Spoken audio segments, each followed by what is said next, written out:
Por partida triple, a Illa de Arousa viviu por todo alto o sorteo da Lotaría de Nadal. Aquí caeron beliscos do terceiro premio e de 2 quintos. Caíron 2 quintos e máis un terceiro.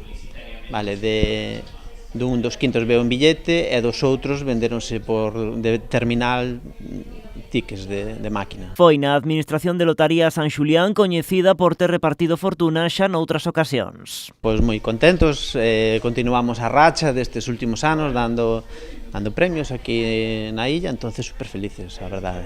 Do terceiro premio, 90.693, aquí venderon un décimo que se traduce en 50.000 euros. Dese mesmo número tamén se vendeu outro décimo en Cuntis, nun bar da Praza de Ferrol.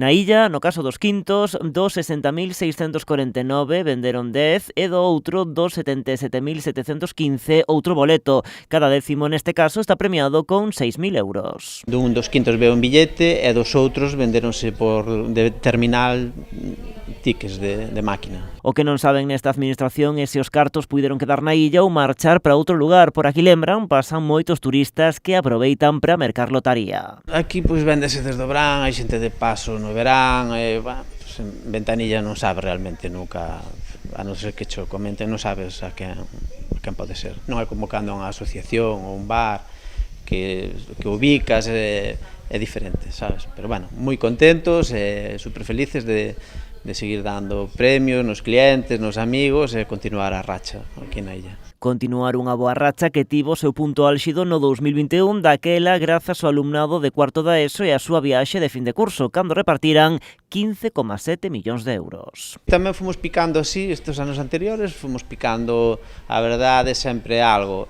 Demos tamén no 2021, que foi así o de volumen máis grande, que fora cando foran os nenos, que deron cuarto premio e venderanse moitos billetes de lotería que foran en torno a 16 millóns de euros, 15 millóns e pico de euros. Sí. Nesta ocasión a sorte non fixo parada no instituto, senón na confraría da illa. O Pósito xogou o 87.332, número coa mesma terminación que o Gordo, así que cada décimo está premiado con 220 euros, deixando no municipio outros 330.000.